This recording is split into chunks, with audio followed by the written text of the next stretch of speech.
even though professionals would be more efficient at development. Jin-Ho smiled. Parenting isn't about efficiency. It's about love. That evening, as they sat in the apartment with Miso purring between them, Jin-Ho realized they were both questioning lifelong assumptions.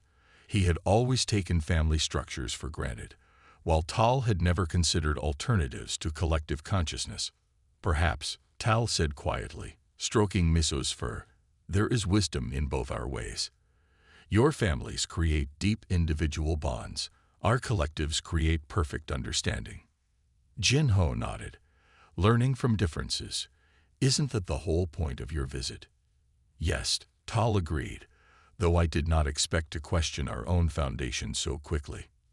Miso stretched and moved to Tal's lap, settling in comfortably. Jin-Ho watched as the alien carefully adjusted to accommodate the cat. It seems you're already forming some individual bonds of your own, Jin-Ho observed with a smile. Tal looked down at Miso. Yes, and I find I do not wish to share this particular experience with my collective. Is that wrong? No, Jin-Ho said gently. That's just being human. Or perhaps a little bit human. The evening had been planned for weeks. Jin-Ho's parents had been eager to meet the alien visitor staying with their son, and his sister Minji had traveled from Busan specifically for the occasion. Jin-Ho had spent the morning coaching Tal on basic dinner etiquette and topics to avoid, hoping to prevent any major cultural mishaps. Remember, my family will be curious about you, but some questions might be uncomfortable, Jin-Ho explained as they took the subway to his parents' apartment in northern Seoul. Tal's skin had taken on a yellowish tinge, which Jin-Ho had learned indicated anticipation or alertness. I have studied your briefing materials on human family gatherings. I understand the importance of this ritual. Jin-Ho's mother opened the door with a welcoming smile that only briefly faltered when she saw Tal in person. She recovered quickly, bowing politely.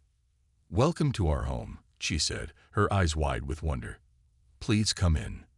Jin-Ho's father stood in the living room, clearly trying to appear casual despite meeting an extraterrestrial for the first time. Minji was less reserved, immediately approaching Tal with open curiosity. This is amazing, she said, examining Tal from different angles. I've seen footage, but you're much more interesting in person. Your skin actually changes color. Minji, Jin-Ho cautioned, remember what we discussed about personal space. His sister stepped back. Sorry. Professional habit. I'm a biologist, she explained to Tal. Observation is welcome, Tal replied. Your scientific interest is appropriate. The family moved to the dining table where Jin-Ho's mother had prepared a traditional Korean feast. She had included a place setting for Tal with the nutrient solution the alien required. Jin-Ho tells us you're studying human social structures, his father said as they began eating. What have you learned so far? Humans organize primarily through genetic groupings rather than cognitive resonance, Tal responded. It is inefficient but creates strong attachment bonds. Jin-Ho's mother smiled uncertainly. Well, family is everything, isn't it? The conversation progressed smoothly at first. Tal asked about Korean customs and family traditions, while Jin-Ho's parents asked polite questions about Nevan culture. Minji asked about Nevan biology, which Tal answered with scientific precision. Then, as Jin-Ho's mother served dessert, Tal's questions took an unexpected turn. I notice you have been married for 42 years, Tal said to Jin-Ho's parents. Do you still engage in reproductive activities despite being past optimal reproduction age? A stunned silence fell over the table. Jin-Ho nearly choked on his tea. That's not an appropriate question, he quickly told Tal. But Tal continued, and Minji, you are 34 and unmarried. Is this because you have found human mating rituals unsatisfactory? Or have you chosen professional achievement over reproduction? Miso, unimpressed by their visitor, stretched and yawned before approaching Tal with typical feline caution. The cat sniffed at the alien's foot covering, then rubbed against it, leaving orange fur behind.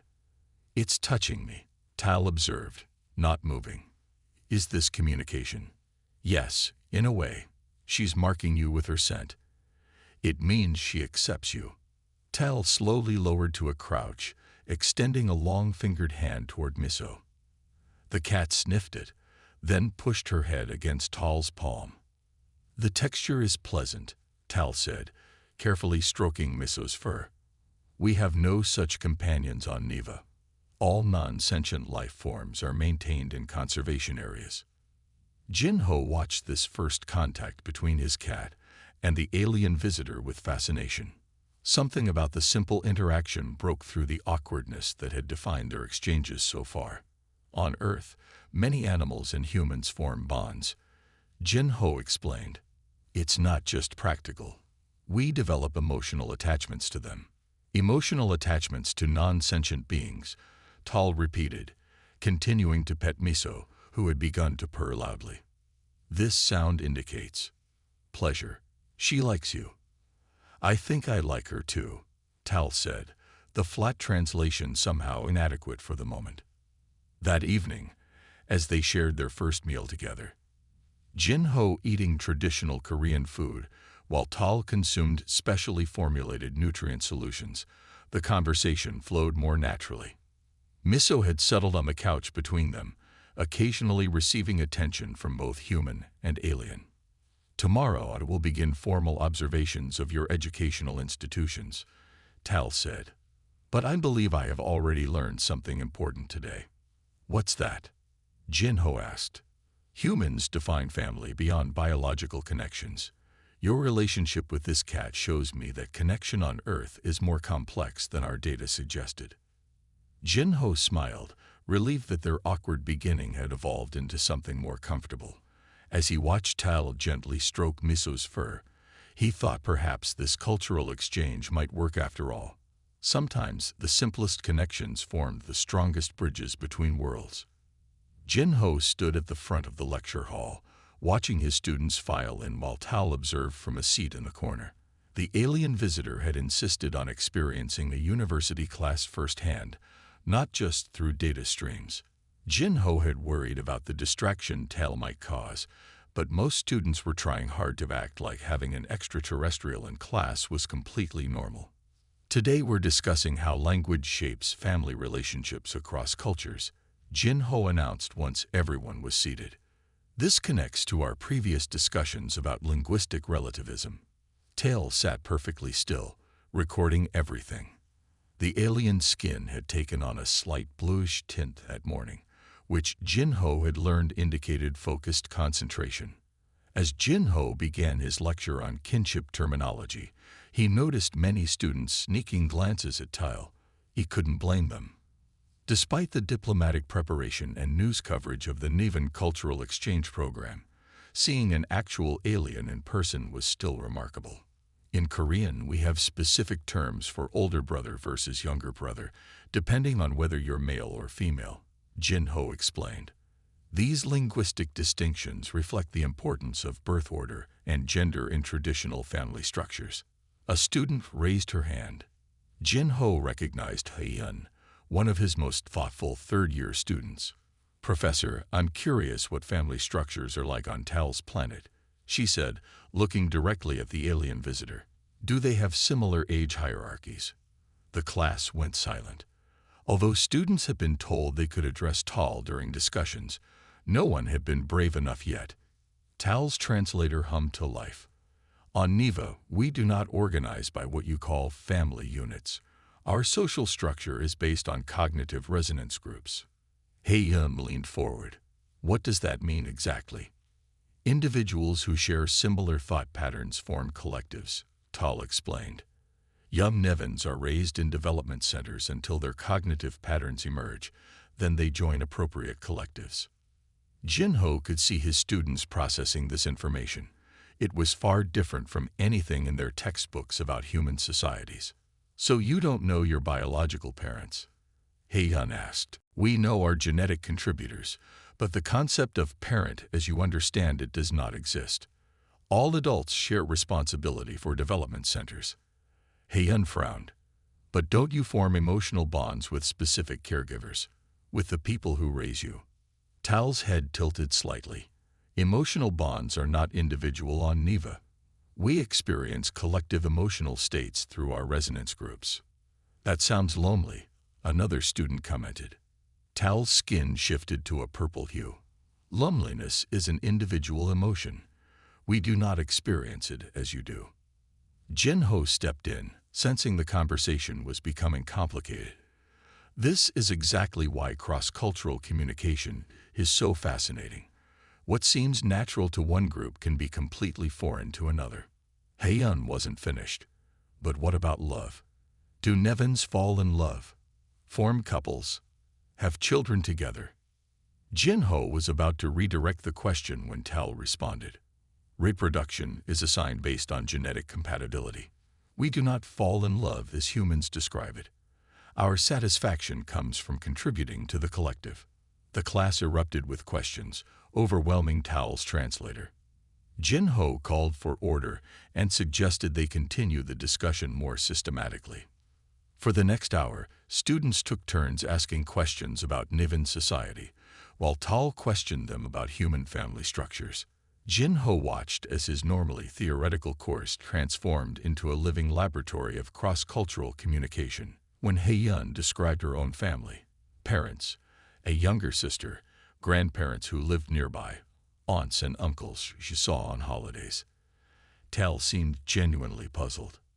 You maintain connections with genetic relatives, even when they do not serve immediate practical purposes? Tal asked. Of course, Haeyun replied. They're my family. We love each other, even when separated by distance or disagreement. Especially then, she said firmly. That's what makes it family. Jin-Ho noticed Tal's skin shift to a deep green color he hadn't seen before. After class, as they walked back to the apartment, Jin-Ho asked about it. Your color changed when Haeyun was talking about family bonds. Does that indicate a specific state? Tal was quiet for a moment. The closest translation would be conceptual reorganization. I am processing information that contradicts previous understanding. You mean you're confused? More than confused. I must reconsider fundamental assumptions about social organization. They stopped at a small cafe to continue their conversation. Jin-Ho ordered tea while Tal observed the interactions between the barista and customers. Your student, Haeyun, challenged my understanding. Tal said, on Neva, we believe social efficiency comes from organization by cognitive compatibility, but human families persist despite vast differences between members. Jin-Ho nodded. Family relationships can be complicated and difficult, but they're also some of our most meaningful connections. How do you resolve conflicts without collective consciousness? We talk. We argue. Sometimes we don't resolve them at all, Jin-Ho admitted. Tal processed this, and yet these inefficient bonds are central to human happiness. Often, yes, the struggle itself creates meaning. As they sipped their drinks, Jin-Ho found himself equally curious about Niven society. How do your collective decisions work? Do individuals ever disagree with the group? Cognitive resonance means we experience thoughts collectively. Disagreement, as you know, it doesn't exist. Jin-Ho tried to imagine it. So you never have arguments, political divisions, family disagreements. We have different resonance groups with different priorities. But within a group, there is harmony. That sounds peaceful, Jin-Ho said, but also limiting. Don't you wonder what it would be like to make your own choices, to form individual bonds? Tal's skin shifted again. Until coming to Earth, I did not. Now, I find myself curious. On their walk home, they passed a playground where children played while parents watched. Tal stopped to observe. These small humans are being supervised by their genetic contributors. Tal asked. Yes, their parents. Jin-Ho confirmed. They're responsible for raising them. Jin-Ho stood nervously at the designated landing site, a small clearing in the university's botanical gardens that had been hastily converted for this historic occasion. The winter air bit at his exposed skin, but he barely noticed. His mind was too busy rehearsing the greeting protocols he'd memorized. As a professor of linguistics specializing in communication patterns, Jin Ho had been selected from thousands of applicants to host the first Niven visitor to Earth. His heart raced as the sky above darkened unnaturally, clouds swirling into a temporary vortex. The Niven ship descended silently, smaller than Jin Ho had expected, barely larger than a delivery van. It hovered momentarily before settling on the grass with a soft hiss. University officials and government representatives stood back at a respectful distance, leaving Jin Ho alone to make first contact. A seam appeared in the smooth metallic surface of the craft. Jin Ho swallowed hard and straightened his posture as the opening widened. Tail emerged slowly, unfolding a body that resembled a human form but with subtle differences. Taller and thinner than most humans, with skin that shifted colors slightly in the sunlight. Large, dark eyes blinked at the brightness of Earth's sun. "Welcome to Earth," Jin Ho said, making the formal hand gesture he'd been taught. Palms open, fingers spread wide. Tal's translation device, a small disc attached near what appeared to be a collarbone, hummed softly. After a moment, Tal responded with an approximation of the same gesture. "I am grateful for the welcome." The device translated in a flat, mechanical tone. "I am Tal, research specialist in developing civilizations." The formal introductions continued as they walked toward the university building. Jin Ho could feel the weight of making the good impression, not just for himself, but for all of humanity.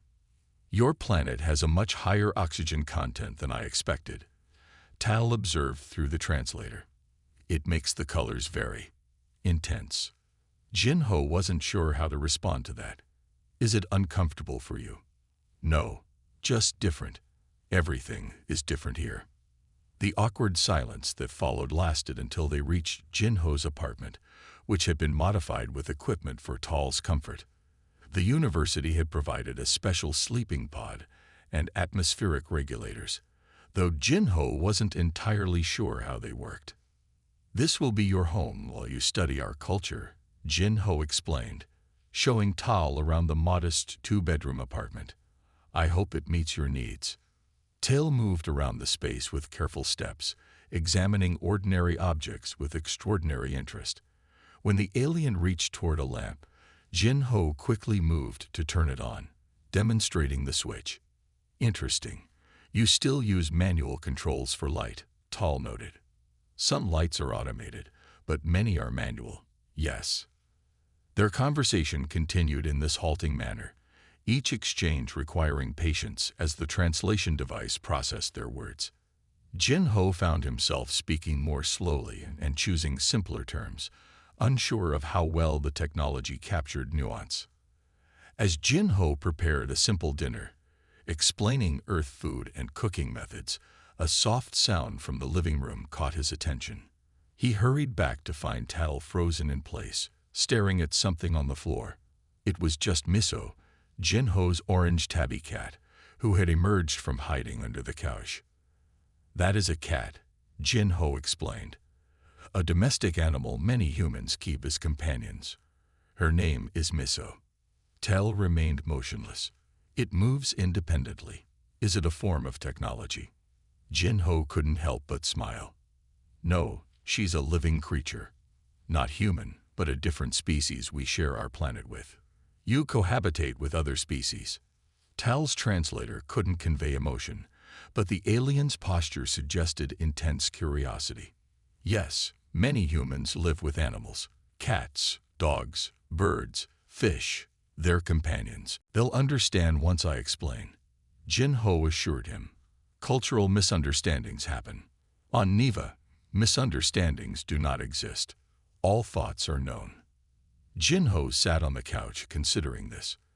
That sounds peaceful in some ways, but also limiting. Don't you ever want thoughts that belong just to you? Tal was quiet for a long moment.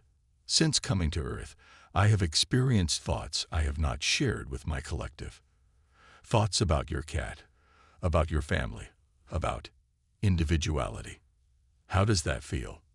Unfamiliar, concerning." Tal paused, "but also interesting, like discovering a new sense." Jin-Ho smiled. Welcome to the complicated world of human privacy, where we keep secrets not to deceive, but sometimes to protect ourselves and others. I will attempt to understand these boundaries, Tal promised, though I find them puzzling. And I'll try to understand a world without them, Jin-Ho replied, though I find that equally puzzling. As Miso settled between them on the couch, purring contentedly, Jin-Ho realized that understanding across such different species would require more than translation devices. It would require patience, empathy, and the willingness to see the universe through truly alien eyes. The hospital corridors gleamed under bright lights as Jin-Ho led Tal through the busy medical center. Doctors and nurses hurried past, some pausing to glance curiously at the alien visitor. Jin-Ho had arranged this visit weeks ago with his childhood friend Sung-min, now a respected obstetrician at Seoul National University Hospital. Medical facilities on Earth are organized by specialization, Jin-Ho explained as they walked. Sung-min focuses specifically on pregnancy and childbirth. Tal's skin shifted to an attentive yellow-green.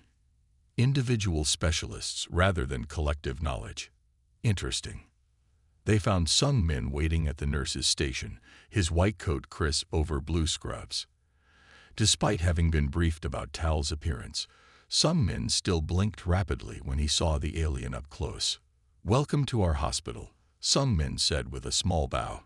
"Jin-Ho has told me you're interested in human medical practices." "Yes," Tal replied through the translator. "On Neva, healing is conducted through shared consciousness. Individual medical practitioners do not exist." Sung-min's eyebrows rose. "Shared consciousness. You'll have to explain that to me later. For now, let me show you around the maternity ward." As they toured the facility, Sung-min explained the basics of human prenatal care, showing them ultrasound machines and fetal monitors. Tal observed everything with intense focus, asking questions about the equipment and procedures. "So each developing human is monitored individually?" Tal asked. "Yes, we track each pregnancy separately," Sung-min confirmed. "Every mother and baby have unique needs. Not batch processing. This seems inefficient." Sung-min laughed. "Medicine isn't about efficiency. It's about caring for individual lives." They stopped outside a window overlooking the nursery where newborns lay in small plastic bassinets. Some slept peacefully while others waved tiny fists in the air. Nurses moved between them, checking monitors and adjusting blankets. Tal stood motionless before the window. "These are newly emerged humans." "Yes, most are less than 2 days old," Sung-min explained. "So small," Tal observed, "and each receives individual attention rather than standardized care." "Absolutely. Each baby has different needs." Jin-Ho watched as Tal processed this information. The alien's skin had taken on a deep blue color he hadn't seen before. Their conversation was interrupted by a commotion at the end of the hall. A team of medical staff rushed past with a gurney carrying a young woman clearly in the late stages of labor. Her face was contorted in pain as she gripped the sides of the bed. "Excuse me," Sung-min said, immediately alert. "That's one of my patients, and she wasn't due for 2 more weeks." Jin-Ho started to suggest they leave, but Sung-min was already hurrying after the medical team. He paused briefly, looking back at them. "Actually, would you like to observe? With the patient's permission, of course. It might be educational." Jin-Ho hesitated, but Tal's skin brightened. This would be valuable research data. 20 minutes later, after the patient, a woman named Ja-young, had surprisingly agreed to the alien observer, perhaps too distracted by contractions to fully process the request. Jin-Ho found himself standing with Tal in a corner of the delivery room. He felt somewhat uncomfortable, but Tal watched with scientific interest as Sung-min directed the medical team.